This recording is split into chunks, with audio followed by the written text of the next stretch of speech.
북태평양 서부가 5개의 열대 사이클론으로 북쪽이고 있습니다. 전례가 없는 사상 초유의 날씨 사건입니다. 태풍이 발생하기 유리한 조건을 제공하는 열대 파동의 고층 발산부가 태평양 동부로 이동하고 고층 수련부가 다가왔습니다. 하지만 고층 발산부의 골이 여전히 북위 20도 이북으로 뻗고 있습니다. 태풍은 필리핀 동쪽 해상에서 주로 발생하지만 지금은 고층 수련부가 확장된 일본 남쪽 해상에서 많이 발생하고 있습니다. 내주에는 열대파동의 고층 수련부가 북태평양 서부를 지납니다. 8월 중순부터 태풍이 발생할 가능성이 낮습니다. 태풍들로 형성된 저압부가 동아시아에서 베링해로 길게 이어지고 있습니다. 북태평양 고기압은 동남아시아로 확장하고 있습니다. 태풍들이 기안마루가 한반도로 확장하는 것을 막고 있습니다. 하지만 850헥토파스칼 고도에서는 기안마루가 홋카이도 한반도를 지나 화중 고기압과 연결되고 있습니다. 해수면에서는 지형의 영향으로 판별이 어렵지만 해발 1500m 고도에서 분명하게 나타납니다. 700헥토파스칼, 해발 3000m 고도에서도 마루가 확장해 있습니다.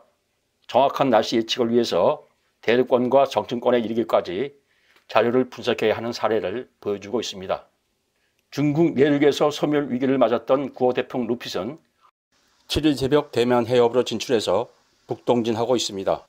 중심 남동쪽과 북동쪽에서 많은 습기가 유입되어 다시 세력이 강해지고 있습니다.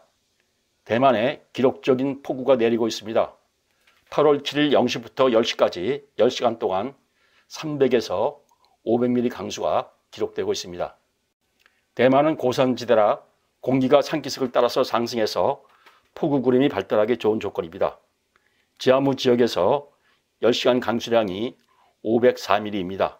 루핏의 중심은 대만 서부에 있지만 대만 북동쪽 해상에 기류순환부 중심이 형성되어 있습니다.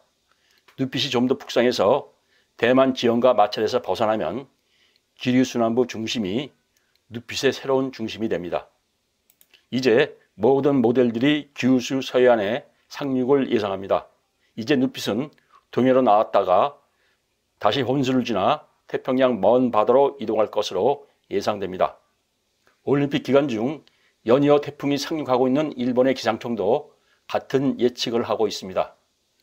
이미 루핏은 날씨에 영향을 미치고 있습니다.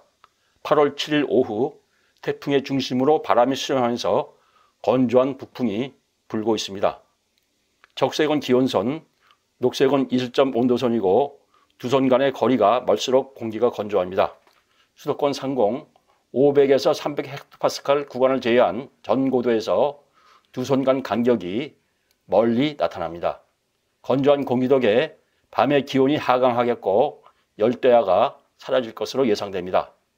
루핏이 규슈에 접근하는 8일 남부지방이 영향권에 들어갑니다. 특히 영남 남부 해안과 동부 해안 지역은 8일 오후부터 9일 아침 사이에 강풍과 폭우에 대비해야 합니다. 유럽 ECMWF 모델보다 미국 GFS 모델이 영남의 상향을 더 나쁘게 예상하고 있습니다.